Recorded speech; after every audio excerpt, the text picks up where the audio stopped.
일단 한 거 다 빼고 너무 맛있어요. 솔직히 나 이런 말 하면 안 되는데 식스디 미안해. 내가 개발한 제품인데 맛으로 식스디가 여태까지 먹었던 제품 중에 한 세 손가락 안에 들어가요. 근데 얘가 1등이에요. 저는 이런 거 받으면 일단 뭘 보냐면은 이 23g을 뭘로 만들었는데, 단백질 음료니까 보통은 WPC, WPI, MPC, MPI 같은 원료가 있단 말이죠. 저도 당연히 그걸 찾았어요. 근데 보다가 단백질 함량을 맞추기 위해 따로 넣은 유단백 분말들이 없어요. 그러면 질문이 하나 남죠. 아니 그 23g 어디서 왔죠? 안녕하세요, 우수한 영양학의 우수입니다. 안녕하세요, 자람입니다. 자, 여러분 드디어 저희 채널에 연달아 광고가 들어왔습니다. 자, 지난 단백질 광고에서 제가 뭐라고 그랬죠? 자신 있으면 들어오라고. 저희는 있는 그대로 정직하게 진짜 보이는 것만 명확하게 설명한다고. 그런데 정말 자신 있는 자가 들어왔습니다. 나 이렇게 빨리 들어올 줄 몰랐다니까. 바로 메일 유업입니다. 메일 유업의 신제품 퓨어틴에 대해서 오늘 자세히 살펴보겠습니다. 유청 단백질 아시죠? 근데 원래 이거 귀한 단백질 아니었어요. 어떻게 버리지 하던 골칫거리였어요. 그런데 생각해보면 좀 이상한 게 있어요. 왜 굳이 우유에서 단백질만 쏙 빼내갖고 바싹 말려서 가루로 이렇게 만들고 그걸 또 고이고이 배에 태워서 태평양을 건너게 한 다음에 다시 물에 이렇게 또 타먹고 있을까요? 그 원래 가루로만 만들 수 있는 거 아니에요, 그러면? 왜 가루인지는 생각을 안 해봤어요. 이게 다 이유가 있어요. 아주 합리적으로 가루가 될 수밖에 없었던 이유가, 치즈 만들 때요 우유 10kg를 부었어요. 치즈 얼마나 나올 것 같아요? 대략 10kg 넣으면 치즈는 1kg밖에 안 나와. 나머지는요? 그거는 노랗고 멀건 액체로 쫙 빠져나옵니다. 이게 유청이에요. 바로 웨이라고 하죠. 근데 지금처럼 귀한 대접을 받았던 게 아니에요. 오히려 또 나왔네? 약간 이쪽이었어요. 유당도 많고 유기물도 많거든요. 그게 사람 입으로 들어오면 영양이고요, 강으로 들어가면 재앙이에요. 그러니까 치즈는 잘 팔리는데 뒤에서 처리해야 할 액체가 계속 쌓이는 거예요. 결국 치즈 산업이 커지면서 유청은 그냥 남는 부산물이 아니라 돈들을 해결해야 하는 비용이 됩니다. 당시에는 얘를 어떻게 하면 돈 덜 쓰고 없앨까 이런 거였어요. 근데 이 액체 안에 꽤 괜찮은 게 있는 거예요. 단백질. 그렇죠. 쓰레기인 줄 알았는데 보물이 있었던 거지. 문제는 이 보물이 너무 희박해요. 유청은 대략 93%가 물이고 단백질은 1%도 안 됩니다. 그럼 거기서 단백질만 딱 건지면 되잖아요. 그게 말이 쉽죠. 단백질 조금 먹겠다고 이 많은 물을 끓여 날리면 에너지 값이 너무 들고요, 다른 성분도 같이 있으니까 단백질한테 너만 나와 이게 안 돼요. 그러다가 1960년에서 70년대쯤에 막 여과 기술이라고 하는 멤브레인 필터링 기술이 만들어집니다. 아주 촘촘한 막을 이용해서 작은 성분과 물은 흘려보내고 단백질만 붙잡는 거예요. 그럼 물은 빠지고 단백질은 점점 진해집니다. 이때부터 유청의 신분이 엄청나게 변화가 일어납니다. 그리고 타이밍까지 좋았어요. 마침 바디빌딩, 피트니스 문화가 커지고 스포츠 영양시장도 성장하기 시작합니다. 단백질도 따로 더 먹자 하기 시작한 거예요. 완전 유청 인생 역전된 거죠. 근데 세상이 그렇게 친절하진 않습니다. 바로 다음 문제가 오죠. 그래, 뽑았어. 근데 이걸 어떻게 팔 건데? 미국에서 만들고 미국에서 먹을 때는 괜찮아요. 근데 점점 더 세계에서 사고 싶어 해요. 유럽도 팔고 호주도 팔고 이제 바다를 건너야 합니다. 그런데 얘가 뭐라고요? 액체예요. 무겁죠, 부피 크죠, 새어나갈 수 있죠, 심지어 상하기도 잘해요. 온도 관리해야 돼, 탱크 필요해, 나중에 세척해야 되죠. 근데 진짜 억울한 것도 따로 있어요. 유청에 단백질이 1%도 안 되거든요. 근데 그거 데려오겠다고 물을 돈 들여 태평양 건너에 모시는 거예요. 그래서 어차피 나중에 뺄 물이면 먼저 빼버리자 한 거지. 그러면 문제가 우르르 해결돼요. 무게 줄지, 부피 줄지, 운임도 내려가지. 물을 확 줄이면 미생물이 이용할 수 있는 물도 줄어들어요. 이걸 수분활성도라고 합니다. 보관도 훨씬 쉬워져요. 냉장 부담도 줄고요. 안 할 이유가 없는데요? 그렇죠. 가루로 만들면 자루에 담지, 창고에 쌓지, 배에 차곡차곡 실을 수 있지, 필요할 때 필요한 만큼 덜어서 또 쓸 수 있지. WPI 같은 건 건조 원료 기준 단백질이 90% 이상이니까 원료 효율도 엄청 높아요. 그래서 이렇게 프로틴이 가루가 된 건 영양학자들이 단백질은 가루를 먹어야 합니다 이렇게 말해서 된 게 아니에요. 물류가 이긴 거예요, 물류가. 그런데 공짜는 없지. 꼭 대가가 붙어요. 액체를 가루로 만들어야 되잖아요. 막 여과로 단백질 농도는 꽤 올려놨어요. 그래도 액체예요. 물을 좀 더 효율적으로 줄인 다음 마지막에 거대한 건조탑으로 갑니다. 안에 뜨거운 공기가 돌고 있고요, 농축된 액체를 안에 아주 미세하게 안개처럼 뿌려버려요. 그렇게 아주 작은 방울로 쫙 뿌려버리면 떨어지는 그 짧은 순간에 물이 확 날아갑니다. 그리고 바닥엔 하얀 가루가 소복하게 쌓여요. 이게 스프레이 드라이, 분무 건조라고 합니다. 그래서 짧은 시간에 어마어마한 양의 액체를 균일한 분말로 바꾸는 거예요. 근데 여기서 중요한 건 뜨거운 공기를 만났다고 해서 단백질의 영양이 다 망가진다? 그건 아닙니다. 단백질은 실타래처럼 접힌 입체 구조를 가지고 있는데 열이나 공정 조건에 따라서 그 구조 일부가 풀리거나 달라질 수는 있어요. 이걸 열 변성이라고 합니다. 모양이 바뀌는 거지 단백질이 사라지는 게 아닙니다. 그럼 열로 인해서 우리가 실제로 뭔가 변화를 느끼는 게 있어요? 맛이나 향, 질감 같은 게 조금 변해요. 처음 한 모금은 분명 초코야, 맛있어. 그런데 조금만 있으면 누가 성큼성큼 앞으로 나옵니다. 저 초코 뒤에 숨을 생각 없습니다. 저 단백질이에요. 이렇게 딱. 어떤 분은 비리다고 하고 어떤 분들은 종이 맛 같다고 하고요. 그럼 그게 열 때문이에요? 맞아요. 열이 큰 영향을 주긴 해요. 근데 공범이 많아요. 농축하면서 원래 희미했던 향이 같이 더 진해질 수도 있고요. 남아있는 유당이나 지방의 양도 영향을 줍니다. 지방이 산화되면 이미 이치가 날 수 있고요. 저장 시간이나 온도, 습도, 공기 접촉도 다 영향을 줘요. 거기다가 나중에는 또 물에 풀어야 되잖아요. 그렇죠. 원래 액체였으니까 물에 넣으면 뿅 원상복구된 것 같잖아요. 근데 안 그래요. 분말입자에 겉만 먼저 젖어서 속은 뭉칠 수도 있고요. 단백질끼리 엉켜붙어서 잘 안 풀릴 수도 있어요. 그래서 제조사들도 입자가 물에 잘 젖도록 공정을 더하고 여러 원료를 조합해서 용해성이나 질감을 맞춥니다. 그러면 우리나라도 사실 우유 있고 젖소 있고 목장도 있잖아요. 국산 우유로 사실 단백질 만들면 되지 않을까요? 근데 현실은 그렇게 간단하지 않아요. 왜냐하면 기존처럼 유청 단백질 원료를 만들려면 일단 뭐가 많이 있어야 돼요? 유청. 근데 유청이 많이 나오면 그 앞에 뭐가 커야 되죠? 치즈 산업이 어마어마하게 커야 합니다. 근데 유럽이나 미국하고 비교하면 규모가 너무 차이 나요. 그래서 유청 단백질 원료 산업을 크게 돌릴 만큼 압도적인 양이 나오는 구조가 아닌 거예요. 이게 일단 가장 큰 벽입니다. 그러면 치즈를 거치지 않고 우유에서 바로 단백질로. 그러면 두 번째 벽이 딱 나옵니다. 원유 가격, 생산 조건이 달라요. 그러니까 똑같은 우유 1리터라고 해도 출발 비용부터가 다른 거예요. 자, 여러분이 식품회사 사장이에요. 가정을 합시다. 고단백 음료 한번 만들 겁니다. 방법은 두 개. 1번, 해외에서 이미 만들어 놓은 단백질 분말을 사와서 필요한 만큼 넣는다. 2번, 비싼 국산 원유를 대량으로 산 다음에 막 여가 설비를 갖추고 직접 농축해서 제품을 만든다. 1번은 원료를 사오는 거고요. 2번은 단백질 원료를 만드는 시스템 자체부터 내가 갖추는 거예요. 1번 누가 입원해요? 그러니까요. 소비자 입장인 저는 왜 국산 원유로 만든 고단백 제품이 별로 없지? 이런 생각을 했어요. 근데 내부 사정을 알고 나니까 아니 이 조건으로 만드는 게 더 이상하다 이런 생각이 들어요. 네, 맞아요. 기술을 몰라서 안 만드는 게 아니에요. 그럼 이 판을 뒤집으려면 뭐가 있어야 돼요? 누군가는 전혀 다른 이유로 그 비싼 설비를 깔아놔야 돼요. 있어요? 아, 있었어요. 그것도 2005년에. 근데 재밌는 건 그때 해결하려던 문제는 단백질하고는 아무 상관이 없었어요. 그럼 뭘 하려고요? 우유 먹고 배 아픈 사람들. 아 유당불내증? 아, 맞아요. 지금이야 바로 그 단어가 나오죠. 그때는 지금처럼 마트 가면 락토프리 우유 쫙 있고 이런 때가 아니었어요. 우유 먹고 배 아프면 그냥 나는 우유가 안 받나 봐. 난 너무 심했거든요. 저도 우유에 인디언밥 말아 먹는 걸 좋아한다고. 너무 맛있지. 나도 우유에다 조리뽕 말아 먹었어 세대였고, 근데 언제부턴가 내 배에 들어오니까 너무 아픈 거야. 이렇게 먹고 싶은데 배가 안 받아주잖아요. 이때 무슨 일이 있었냐? 메일 유업이 2005년에 핀란드 발리오의 LF 공법을 도입해서 소화가 잘 되는 우유를 내놓았어요. 유당불내증을 해결만 하려고 한다면 사실 굉장히 간단한 방법이 하나 있어요. 효소 넣으면 됩니다. 락타아제라는 유당 분해 효소를 넣어서 유당을 아예 잘라버리는 거예요. 포도당 하나, 갈락토스 하나로. 이 방법 지금도 많이 씁니다. 그리고 매우 잘 돼요. 그리고 저렴하기 때문에 매우 효율적이에요. 근데 문제가 하나 있어요. 뭐예요? 우유가 달아져요. 설탕을 안 넣었잖아요. 근데 왜 달아져요? 당을 새로 집어넣은 사람이 아무도 없고 원래 있던 당을 잘랐을 뿐인데 달아졌어요. 원래 유당은 안 달아요. 근데 이 설명은 잠깐 뒤에 제대로 설명할게요. 당시에 메일유업이 원했던 건 단순히 배가 안 아픈 우유가 아니었던 거예요. 배는 편한데 맛은 원래 우유 같았으면 좋겠다? 갑자기 일이 커집니다. 그냥 효소 넣고 끝낼 수 있었는데 굳이 앞에 막여가를 더 끌고 와요. 유당을 효소로 전부 잘라버리기 전에 상당 부분을 아예 걸러내자, 이렇게 한 거지. 효소로 유당을 쪼개면 더 달게 느껴질 수 있으니까 애초에 쪼갤 유당 자체를 먼저 줄여놓는 거예요. 그러면 락토프리로 만들면서도 일반 우유에 가까운 맛을 그대로 가져갈 수가 있습니다. 아 근데 쉽고 싼 길이 있는데 맛을 지키려고 더 어려운 길까지 가는 게 진짜 마음에 들어요. 우수님이랑 같이 우유 먹고 싶을 때는 가끔 락토프리 사거든요. 내가 메일 우유 사잖아 맨날. 그 메일우유 말고 다른 거 사는데 너무 단 거예요. 근데 아까 우리 1번, 2번 이야기할 때 뭐라고 했어요? 국산 원유를 직접 농축하려면 막여가 설비가 필요하다. 비싸다. 누가 입원하냐고. 그렇지. 그거 네. 필터비 계속 들거든. 게다가 맛 때문에 단백질을 만들려고 막을 깐 게 아니에요. 그때는 그냥 그때의 문제를 푼 겁니다. 배는 편하게, 맛은 우유답게. 근데 그러면 그 공정을 계속 써온 경험도 생겼겠네요. 그렇죠. 이게 매우 중요해요. 막 여과라는 공정을 실제 우유 생산에 계속 써왔다는 경험이 쌓였다는 겁니다. 우유를 막에 통과시키면 막이 어떻게 변하는지, 어떻게 세척하고 관리해야 하는지, 공정 조건을 어떻게 일정하게 유지해야 하는지, 연구실에서 한번 걸러본 것하고 매일 공장에서 제품을 만드는 건 완전히 다른 얘기라 그 경험이 쌓이는 거예요.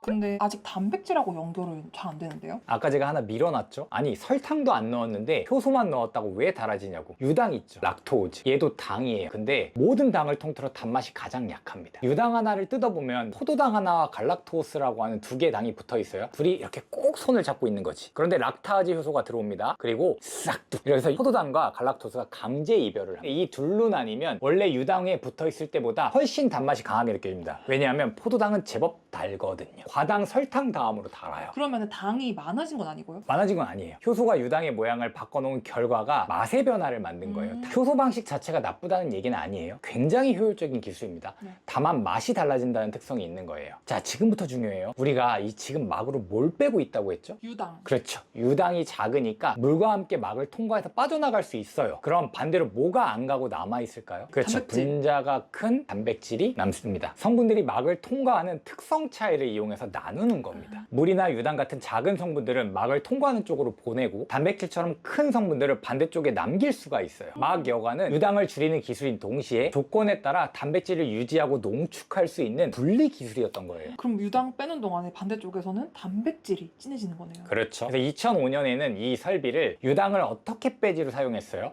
그런데 시간이 지나서 단백질 시장이 커지잖아. 그렇게 되니까 질문을 반대로 할 수 있게 된 거예요. 뭘 빼지가 아니라 뭘 남길 수 있지. 그렇죠. 국산 원유를 막에 통과시켜 작은 성분과 물은 빼내고 단백질만 남기는 거예요. 그래서 그걸 반복적으로 한 번 더 하면 우유 자체가 고단백이 되는 거예요. 전혀 다른 문제를 제대로 풀어놨더니 시간이 지나면서 그 기술이 다른 문제의 답이 된 거야. 이런 게 산업에서 진짜 재밌는 부분입니다. 그게 바로 퓨어틴입니다. 그래서 제가 이 제품을 처음 받았을 때 앞에 크게 써있는 단백질 23g부터 본 게 아니에요. 저는 이런 거 받으면 일단 뭘 보냐면은 이 23g을 뭘로 만들었는데, 단백질 음료니까 보통은 WPC나 WPI, MPC, MPI 같은 원료가 있단 말이죠. 저도 당연히 그걸 찾았어요. 그런데 보다가 단백질 함량을 맞추기 위해 따로 넣은 이 유단백 분말들이 없어요. 그러면 질문이 하나 남죠. 아니 그 23g 어디서 왔죠? 국산 원유에서 시작해서 우유 자체의 단백질을 농축한 거예요. 단백질 가루를 더 넣어서 23g을 맞춘 게 아니라 우유에서 다른 성분을 덜어내면서 우유 자체를 그냥 진하게 만든 거예요. 그러면은 끓여가지고 졸이면 농축되잖아요. 그거랑 좀 달라요? 다르죠. 끓여서 물만 날리는 게 아니라 막과 압력을 이용해서 물이나 유당 같은 작은 성분들을 반대편으로 보내는 겁니다. 그러면 퓨어틴은 열을 안 가한 거네요? 그건 아니에요. 상온에서 유통되는 음료라서 안전하게 만드는 과정이 있어야 돼요. 최종적으로 균질화나 필요한 열 처리 공정을 거쳐요. 그러면은 뭐가 달라요? 이것도 열 처리를 하긴 하는 거잖아요. 가루가 되는 구간이 없는 거예요. 퓨어틴은 국내산 원유를 울트라 필터링으로 농축해서 배합한 다음에 균질 열 처리 팩 끝. 액체로 쭉 가는 거네요. 23g이라고 적혀 있다고 했는데 사실 그거만 보면 이런 과정이 있었는지 잘 모르잖아요. 그쵸? 성분표에는 숫자만 찍히거든요. 23g. 해외에서 고농축 단백질 분말을 가져와서 넣은 23g도 23g이고 국내산 원유를 직접 농축해서 만든 23g도 숫자만 보면 똑같아요. 근데 퓨어틴이 진짜 재밌는 게 23이라는 숫자보다 그 23에서 오는 길이 달랐다는 거예요. 자, 이제 제 전공으로 들어가 봅시다. 왜 하필 운동 끝나고 단백질을 먹을까요? 근육 만들려고. 그렇죠. 그런데 여기서 하나만 정확히 짚고 갈게요. 운동한다고 그 자리에서 근육이 뿅 생기는 건 아니죠. 일시적으로 펌핑은 되지. 근데 실제 근육은 그렇게 뿅 하는 건 아니에요. 저항 운동은 근육한테 야, 너 다음번에 이거 잘 버텨야 돼? 이렇게 적응 신호를 줍니다. 그러면 운동 이후에 근단백질 합성 반응이 올라가요. 단백질을 먹으면 소화돼서 아미노산이 들어오고 그중 필수 아미노산들은 근육을 새로 만드는데 필요한 재료가 됩니다. 그러니까 운동은 발주소고 단백질은 자재예요. 쉽게 말하면 운동이 공사 발주를 넣는 거예요. 발주만 해놓고 벽돌이 안 오면 공사가 답답하고 벽돌만 산더미처럼 쌓아놓고 공사 발주를 안 하면 근육이 알아서 건물로 변하는 건 아니고요. 둘이 같이 가는 겁니다. 근데 그런 거 있잖아요. 운동 끝나고 그 30분 안에 꼭 먹어야 된다는 이게 진짜 강했어요. 아, 그 유명한 골든타임을 얘기하는 거죠. 골든타임. 근데 근육이 그렇게 야박하지 않아요. 운동 후 근육이 단백질에 잘 반응하는 상태는 우리가 예전에 생각했던 것보다 훨씬 오래 갑니다. 그러니까 28분 됐다고 쉐이커 들고 뛰실 필요 없어. 아침 공복으로 운동했고 마지막 식사가 한참 전이다. 그럼 운동 끝나고 한 몇 시간 굶을 이유는 없죠. 반대로 운동 한두 시간 전에 단백질을 충분히 먹고 왔다? 그러면 탈의실에서 쉐이커를 안 흔들었다고 해서 근손실이 안 납니다. 중요한 순서는 이거예요. 하루 전체 단백질 섭취가 먼저, 타이밍은 그 다음입니다. 근데 같은 23g이어도 단백질 종류가 다르면 또 다르죠. 그렇죠. 단백질은 결국 아미노산의 묶음이니까 양만 볼 게 아니라 질도 봐야 돼요. 필수 아미노산이 충분한지, 소화 흡수해서 몸이 잘 사용할 수 있는지가 중요해요. 우유 단백질은 이 점에서 굉장히 질 좋은 단백질입니다. 크게 보면 카제인이 약 80%, 유청 단백질이 약 20% 정도고요. 우리 지금 계속 유청 얘기했는데 그게 20%밖에 안 돼요? 그러니까요. 스타가 너무 유명했던 거지. 우유 안에서는 소수파예요. 유청은 비교적 빠르게 아미노산을 공급하는 쪽으로 많이 연구됐고 카제인은 상대적으로 좀 많이 느립니다. 식품이랑 비슷해요. 핵심은 하나입니다. 우유 단백질은 근육에서 사용할 수 있는 필수 아미노산을 충분히 공급하는 질 좋은 단백질이라는 거. 뒤 자꾸 보시던데 또 뭐 봤어요? 저는 이 숫자도 눈에 확 들어왔어요. 칼슘 한 팩에 685mg. 얘는 우유에서 출발했으니까 칼슘도 같이 봐요. 단백질이 농축될 때 칼슘도 농축되는 거예요? 그렇죠. 칼슘도 농축되죠. 칼슘은 뼈에만 필요한 게 아닙니다. 근육 수축, 신경신호 전달, 혈액 응고에도 필요해요. 그리고 칼슘은 우리나라 식생활에서 부족한 영양소예요. 대표적으로. 물론 칼슘도 많이 먹으면 무조건 장땡 아니에요. 항상 내 식사 전체를 봐야 합니다. 제가 이건 또 계산을 한번 해봤는데 근데 그거는 회사에서 싫어요. 이거 해야 돼요. 자료를 보면 울트라 필터링으로 우유를 3배 농축했다고 되어 있고 한 팩의 우유 약 722ml 정당을 사용했다고 되어 있어요. 이 팩 몇 ml죠? 330ml. 722 나누기 330 해보세요. 2.19. 그렇죠. 3이 아니잖아요. 저는 이런 거 못 지나가요. 그리고 이 채널 보시는 분들도 못 지나가요. 댓글에 계산기 바로 켭니다. 그래서 뒷면을 봤어요. 초코맛 기준 원유가 73%예요. 330ml에 73%면 약 240.9ml. 이게 최종 제품 안에 들어가는 농축된 우유의 양이에요. 이 농축액이 3배 농축될 거라면 농축 전에는 곱하기 3이면 72.7. 딱 나오죠. 722.7ml. 3배는 울트라 필터링이 끝난 중간 농축액의 농축 배수고 722ml는 그 농축액을 만들기 위해 출발한 원유의 상당량. 그 다음 여기에 초코 원료나 다른 원료를 배합해서 최종 330ml가 되는 거고요. 근데 이런 걸 굳이 왜 계산하시는 거예요? 제가 궁금해요. 그리고 계산했는데 딱 맞아떨어지면 그때 마음이 좀 편해져요. 네. 이런 거 갖고 장난치는 사람들이 맞아, 많아서. 맞아. 좋은 얘기만 하면 재미없죠. 이제 진짜 뒷면 탈탈 털어봅시다. 자, 첫 번째 먼저 앞에 설탕 무첨가라고 돼 있죠. 근데 뒤를 보면 당류 6g 있어요. 설탕 안 넣었다면서요? 둘 다 맞아요. 설탕 무첨가는 제조하면서 설탕을 따로 넣지 않았다는 거고요. 당류는 최종 제품에 실제로 들어있는 여러 당을 분석한 숫자예요. UF 공법을 통해서 필터를 해서 유당을 걸러낸다고 했죠. 근데 마지막에 아주 극미량은 남아있을 거란 말이에요. 그거를 효소 처리를 해서 영에 가깝게 제거를 하는데 그게 당으로 카운팅이 조금은 나올 거고 거기에 넣은 코코아 분말이나 이런 거에 또 당이 들어있으니까 6g이 되는 겁니다. 그래서 오히려 이게 당량이 0g이면 의심할 뻔했어. 그러면 6g이면은 운동 후에 먹기에는 뭐 좋은 건가요? 또 그렇게까지 가면 안 돼요. 이 6g을 보고 회복 탄수화물까지 완벽할 것도 아니고 이거 단백질 음료인데 당이 6g이나 할 것도 아닙니다. 그냥 들어있는 거예요. 6g입니다. 더 필요하면 밥이나 과일로 드시고. 그리고 또 있어요? 첨가물이 있어요. 첨가물 하면서 눈빛 바뀌는 분들이 있거든요. 근데 이 팩 안에 단백질이 23g이 들어있고 상온에서 보관해야 됩니다. 단백질이 가만히 있는 돌멩이가 아니에요. 그래서 다른 성분들이랑 만나면 뭉칠 수도 있고요. 가라앉기도 하고요. 열도 받고 시간도 지나고 하니까 점도도 변할 수 있어요. 단백질이 농축되면 원래 그런 게 생겨요. 그래서 안정제 같은 성분들이 분리나 침전을 줄이고 질감을 일정하게 유지하는 역할을 합니다. 첨가물이 있으니까 무조건 나쁘다? 이렇게 생각하시면 안 돼요. 반대로 무첨가물이면 무조건 괜찮다? 그것도 사실 아니에요. 그러니까 여러분들이 편하게 먹으려고 하는 이 단백질 제품 안에 들어있는 이 성분들이 여기 왜 들어갔냐를 보시면 돼요. 하나 더 있어요. 커피맛. 한 팩에 카페인이 110mg 들어있어요. 단백질 하나 마시고 자야지 하고 커피맛 집으시면 안 돼요. 카페인 민감하신 분들은 시간 보셔야 합니다. 초코맛도 초코니까 카페인 제로! 이라고 단정하면 안 되고요. 코코아 원료 특성상 미량 존재할 수는 있습니다. 하지만 거의 영향이 없는 수준이죠. 그래서 이런 것도 항상 같이 말해야 제품 설명인 거예요. 좋은 것만 읽으면 광고 문구 낭독해입니다. 그래서 카페인이 민감한 분들이거나 밤늦게 먹어야 되는 분들이면 초코맛을 선택하시면 됩니다. 이거 카페인 들어있잖아요. 그러니까 이거 부스터로 쓰려고 하시는 분들 그런 용도로 드실 거면 한 2-3시간 정도 전에 드세요. 우유 단백질은 소화가 좀 느려요. 커피에 카페인이 먹으면 최대 피크가 2시간이거든요. 딱 소화 시간이랑 좀 잘 맞을 거예요.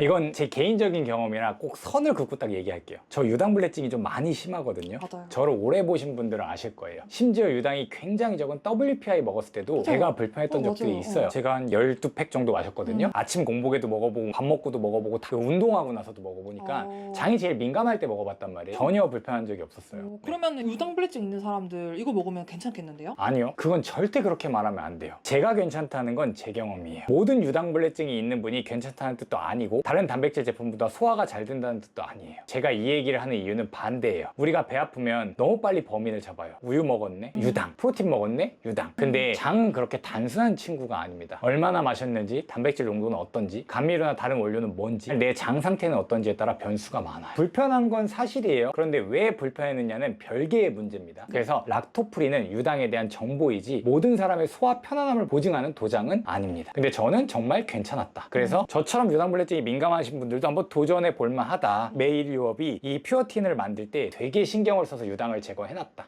일단 딴 거 다 빼고 너무 맛있어요. 솔직히 나 이런 말 하면 안 되는데 식스디 미안해. 내가 개발한 제품인데 맛으로 식스디가 여태까지 먹었던 제품 중에 한 맞아, 세 맞아요. 손가락 안에 들어가요. 근데 얘가 1등이에요. 커피 맛은 먹어보면 감동합니다. 편의점에서 맨날 사 먹던 커피 우유입니다. 단백질이 많이 들어갔으니까 약간 끈적이는 농도는 있어요. 왜냐면 농축해 놓은 거니까. 맛있는 건 오케이. 그럼 누구한테 추천하고 누구한테 추천하지 않는지. 일단 식사로 하나로 단백질을 충분히 잘 먹고 있다. 굳이 프로틴을 의무처럼 마실 필요 없어요. 안 먹는다고 근육 못 만드는 거 아니에요. 근데 현실에선 밥을 못 먹을 때도 많잖아요. 바로 그거죠. 운동 끝났는데 회사 가야 돼. 밥 먹을 시간 없어. 혹은 점심시간에 짬을 이용해서 운동을 해. 이럴 때 한 팩 뜯어서 23g이 들어오는 건 굉장한 그러네요. 장점입니다. 그리고 분말 프로틴 특유의 향이나 질감이 싫었던 분, 물 받고 흔들고 씻는 거 이런 거 귀찮아서 결국 안 먹는 분, 이런 분들한테 퓨어틴이 확실히 장점이 됩니다. 그래서 비용을 쓰면서 이런 걸 편히 드시는 분들이 있고, 나는 그래도 단백질을 워낙 많이 먹어서 비용을 조금이라도 그런 분이 있지. 아끼시려고 하시는 분들, 그런 분들은 아무래도 분말 제품으로 가겠죠. 그럼 반대로 굳이 안 드셔도 됩니다. 23g이니까 건강을 위해 하나 더 마셔볼까? 단백질 많이 먹는다고 무한대로 근육되는 거 아니잖아요. 단백질 1g당 가격만 보고 제일 싸게 채우고 싶다? 대용량 분말이 유리할 수 있죠. 그건 인정해야죠. 커피 맛은 카페인 민감하신 분들은 시간 보셔야 하고요. 카제인이 80% 들어있는 단백질이다 보니까 카제인 소화가 느려서 자기 전에 저는 먹는 걸 추천하지 않습니다. 적어도 수면 3시간 정도 전에 드시는 걸 추천드립니다.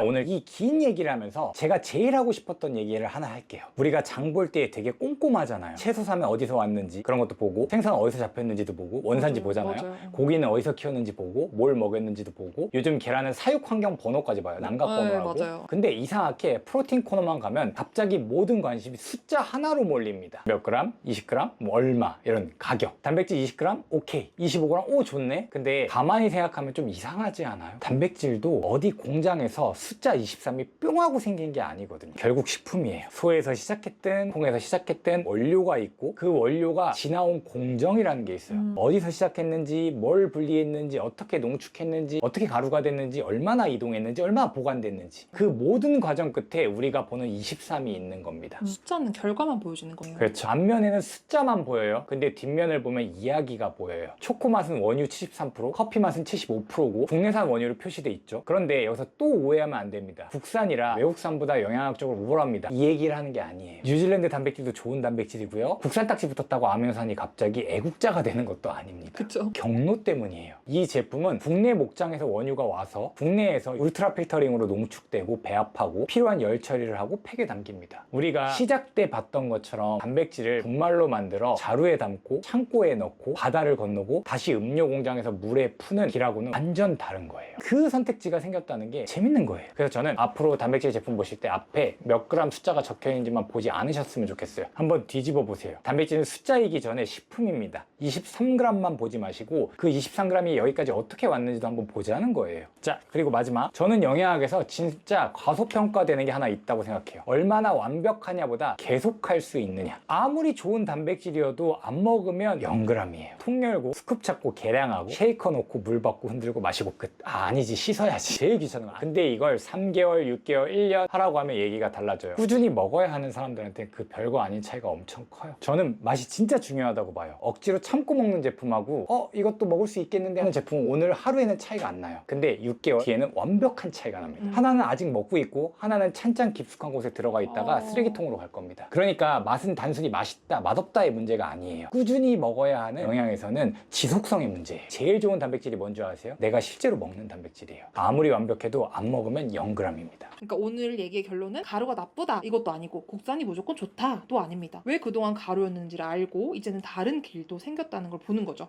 네, 오늘 영상은 여기까지입니다. 이거 아직은 코스트코밖에 없어요. 곧 올리브영에도 깔린다고 합니다. 판매를 좀 늘려줬으면 좋겠어요. 왜냐하면 저 진짜 단백질 많이 먹어봤죠. 너무 맛있어. 영상을 보시고 궁금증이 있으시면 댓글 언제나 환영하고요. 드셔보시고 기존에 먹던 초코우유나 커피우유랑 대비해서 얘가 진짜 어느 정도의 완성도, 싱크로율 몇 %다. 탄수화물이 좀 미약합니다. 여기에다 본인들이 좋아하는 탄수화물을 하나 같이 드시면 간단한 운동 후 식사가 되지 않을까 싶습니다. 그리고 우리 광고 영상에서 항상 얘기하듯이 자신 있는 제품 언제든지 들어오세요. 감사합니다. 감사합니다. 어렸을 때 그 압구정 캘리포니아 와우에서 운동 끝나고 딱 탈의실에 들어가 어떤 사람이 자꾸 쳐다봐. 나 이제 벗고 있는데 뭐야 저 사람 좀 이상한데, 이제 샤워하려고 준비하고 있는데 주섬주섬 갑자기 다가와. 팬티만 입고 순간 쫄았는데 주섬주섬 달려오더니 하는 얘기가, 저기 죄송한데 단백질 좀 빌려줄 수 있을까요? 그때 당시 마침 친구가 들어가기 전에 단백질 팩을 하나 줬어요. 그래서 난 그거 못 먹거든, 유당불내증이 있어서. 드렸더니 옆에서 바로 흔들고 있어. 바로 흔들고 있어. 불타서 속으로 굳이 저렇게 먹을 필요가 없는데 이런 생각을 했거든. 있었어.